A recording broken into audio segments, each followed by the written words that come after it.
Hello guys, আজ আমি বানাবো ছেগাও কচুরি। বাড়িতে বসেই ভিন্ন রাষ্ট্রের আমরা বানিয়ে নিতে পারবো মজাদার খাবার। তো এখানে আমি বানিয়ে নিচ্ছি ছেগাও কচুরি। তো ছেগাও কচুরি আমি বানাবো, তো চলুন আপনাদের সাথে শেয়ার করি।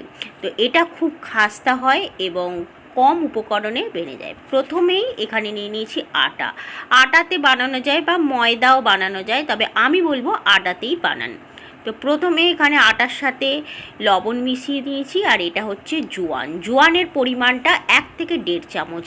তো এখানে খুব ভালো করে হাতে তালুতে নিয়ে ঘষে ঘষে ঘষে ঘষে ফ্লেভারটা আমি বার করছি।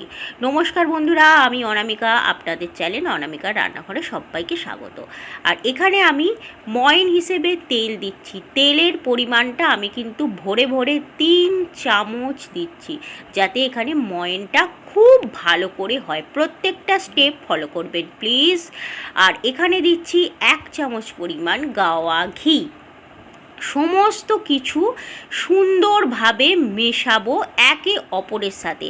তবে আটাটা একটু ভালো করে আগে শুকনো উপকরণের সাথে খুব সুন্দরভাবে এইভাবে ঘষে ঘষে ঘষে ঘষে কিন্তু আপনাদেরকে মাখিয়ে নিতে হবে, যাতে আটার প্রত্যেকটা কোণাতে এই যে ময়নটা আমি ব্যবহার করছি সেটা যেন যায়। আর দেখুন, একটা মুঠো করে একটা ডালা করে নিয়েছি। এই ডালাটা যেন সুন্দরভাবে হয় এবং সহজভাবেই ভেঙে যায়। এবার আমি অল্প অল্প করে জল নেব, আর নর্মাল জল, এটা গরম জল নয়। আর একটা ডো মাখবো। কিভাবে ডোটা মাখবো, মানে ডোটা যে আমি বানাবো এটা খুব বেশি শক্তও হবে না আর খুব বেশি নরমও হবে না। দেখুন, ডোটা আমার মোটামুটি এখানে বানানো হয়ে গেছে, দেখছেন একটু টাইট রেখেছি। এবার এই ডোটা না আমি কি করব, 10 মিনিট বা 15 মিনিটের জন্য একটু রেস্টে রেখে দেব। তো এটা আমি এখন রেস্টে রেখে দিচ্ছি। এবার রেস্টে রাখার পর মানে আমরা চলে যাব পরের স্টেপে। এখানে দেখুন একটা কড়াই নিয়েছি, পুর বানাতে হবে, তো তাই ধনে নিয়েছি, গোটা ধনে। ধনের পরিমাণটা 3 চামচ, আর 1 চামচ পরিমাণ এখানে জিরে। গ্যাসের ফ্লেমটা লো টু মিডিয়ামে রেখে দিয়েছি। যখন ধনে আর জিরে থেকে সুন্দর একটা গন্ধ ছাড়বে, তখন এখানে দিয়ে দিচ্ছি ছোলা ভাজা। তবে এখানে বলে দিচ্ছি, যদি ছোলা ভাজা এইরকম না পাওয়া যায় বা না পান, সেক্ষেত্রে আপনারা বেসন ব্যবহার করবেন। কোনো কিছু অসুবিধা হবে না বা স্বাদেতেও টেস্ট হবে না। একটু যখন আমি একটু ভাজা ভাজা হয়ে যাবে, তখন এটা মিক্সারেতে আমি একটা বড় মিক্সার পটেতে ট্রান্সফার করে নিচ্ছি। একটু ঠান্ডা হলে আধ ভাঙা করে আমি এখানে গুঁড়ো করে নেব। তো ওই কড়াইতে আবার দিয়ে দিচ্ছি 1 চামচ পরিমাণ সাদা তেল, আর একটা পেঁয়াজ একদম ছোট ছোট করে কেটে নিয়েছি, একদম ছোট ছোট সাইজের টুকরো করে কেটে নিয়েছি। একটু পেঁয়াজটা দেখুন ভাজা ভাজা হয়েছে, একটু লঙ্কার গুঁড়ো দিয়েছি, হলুদ গুঁড়ো, একটু আদা গ্রেট করে দিয়েছি, আর চিলি ফ্লেক্স। আপনাদের বলে দিই, এক্ষেত্রে আপনারা কাঁচা লঙ্কা দিতেই পারেন। একটু ভাজা ভাজা দেখুন মশলাটা যখন হয়ে যাবে, এই অবস্থাতে এই যে আমি মিক্সারেতে গুঁড়িয়ে নিয়েছিলাম না, আধ ভাঙা হয়ে গেছে, তখন সমস্ত মিশ্রণটি পেঁয়াজের ওপর দিয়ে দিলাম। সমস্ত কিছু সুন্দরভাবে মিশিয়ে নিচ্ছি, যাতে একটুখানি একে অপরের সাথে সব মশলাগুলো সুন্দরভাবে মিশে যায়। এই সময় একটা বা দুটো আলু, ছোট ছোট আলু হলে এখানে দুটো দেবেন, আর বড় আলু হলে একটা দেবেন। একটু ভেঙে ভেঙে এখানে দিয়ে দিতে হবে, কারণ ভেঙে ভেঙে না দিলে মিক্স করাটা যাবে না। আর গ্যাসের ফ্লেমটা কিন্তু লো টু মিডিয়ামে রেখেই করতে হবে। অল্প পরিমাণ লবণ দিলাম, মানে স্বাদ অনুসার লবণটা দিয়ে দিয়েছি। এখন আপনাদের বলি, লবণের পরিমাণ বা ঝালটা এটা আপনারা অবশ্যই কম বেশি করতে পারেন। খুন্তি দিয়ে একটু একটু করে আলুটাকে কিন্তু আমি ভেঙে দিচ্ছি। এখানে কিন্তু জল দেয়া যাবে না। একটু তেলের পরিমাণটা আপনারা যদি বেশি দেন অসুবিধা নেই, আর যদি কমও দেন অসুবিধা নেই। আর খুব যেন বেশি তেল তেল না হয়, সব কিছু মাথায় রাখতে হবে। তাই আমি বলবো ভিডিওটা খুব ভালোভাবে দেখুন। খুব একটা দারুণ রেসিপি, সেটা আপনাদের সাথে কিন্তু আমি শেয়ার করছি। পুরটা যখন ঝরঝরে হয়ে গেছে তখন একটা পাত্রে আমি কিন্তু ঢেলে রাখছি। একটু অপেক্ষা করব যতক্ষণ না পর্যন্ত আমার এই পুরটা ঠান্ডা হয়। দেখুন রেস্টে রেখে দিয়েছিলাম, মিনিমাম 15 মিনিট হয়ে গেছে, একটু নরম হয়ে গেছে। আবার একটু মেখে নিচ্ছি।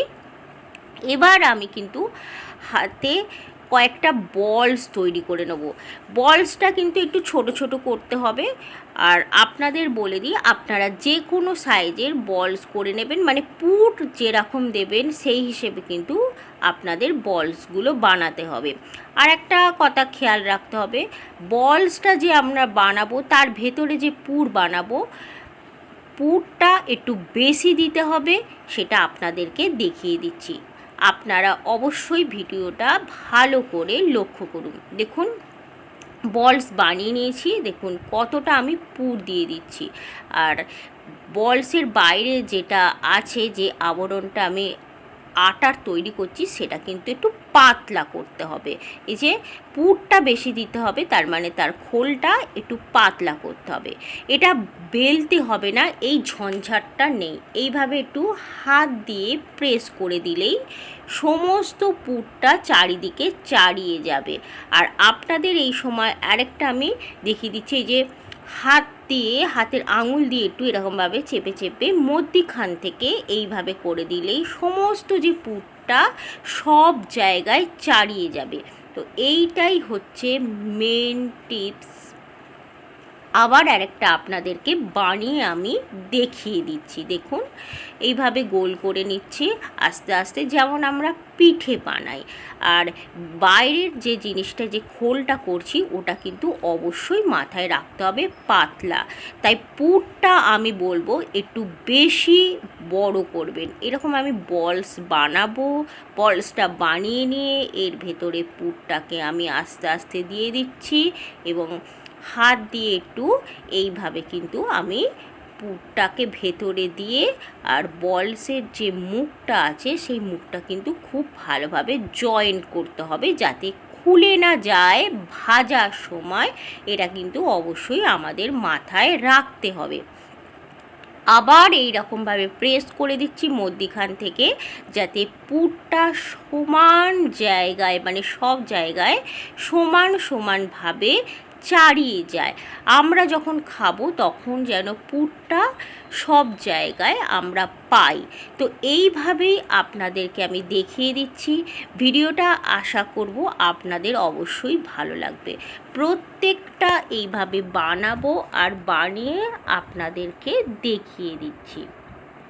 আবার একটা আমি নিয়েছি আর আপনাদেরকে সেমভাবে আমি দেখিয়ে দিচ্ছি। পুরের সাইজটা আমি কিন্তু একটু বড় বড়ই করছি, দেখতে পাচ্ছেন। তো আলুটা যদি আপনারা মনে করেন দেবেন না, তো না দিলেও চলবে, তবে এটা বাইন্ডিং হিসেবে কিন্তু খুব ভালো হয়, সেই জন্যই আমি আলুটা এখানে রেখেছি। আর আপনারা যদি মনে করেন আলুটা দেবেন না, সেক্ষেত্রে বেসনের পরিমাণটা একটু বাড়িয়ে দেবেন। বা এই যে ছোলা, যেটা আমি ভাজা ছোলাটা একটু কড়াতে আমি নেড়ে নিলাম, একটু হালকা ভেজে নিলাম, তাহলে আপনাদের কিন্তু ওই ছোলাটা একটু পরিমাণটা বাড়িয়ে নিতে হবে। এইভাবে প্রত্যেকটা আমি কিন্তু বানিয়ে নিচ্ছি। এবং এই যে কচুরিগুলো হয় খুব বেশি কিন্তু বড় হয় না, একটু ছোট ছোট, মানে মিডিয়াম সাইজের হয় প্রত্যেকটা। দেখুন এইভাবে বানিয়ে আমি দেখিয়ে দিলাম। এবার কড়া তেলটা কিন্তু একদম মিডিয়ামে রাখতে হবে, খুব বেশি গরম তেল হয়ে গেলে হবে না, তাহলে বাইরেটা খুব ভালোভাবে ভাজা হবে আর ভেতরটা কিন্তু কাঁচাই থেকে যাবে। তাই আপনাদের বলবো তেলটা হালকাভাবে গরম করুন। দেখুন কত সুন্দর ফুলছে, চপের মতো কিন্তু ফুলে যাচ্ছে। এটা কিন্তু খুব বেশি ফুলবে না, আবার খুব হালকাও ফুলবে না, মানে মিডিয়াম থাকবে। এই যে ছেগাও কচুরি আপনারা একবার ট্রাই করবেন আর অবশ্যই খেয়ে আমাকে কমেন্ট বক্সে কমেন্ট করবেন যে রেসিপিটা কেমন ছিল।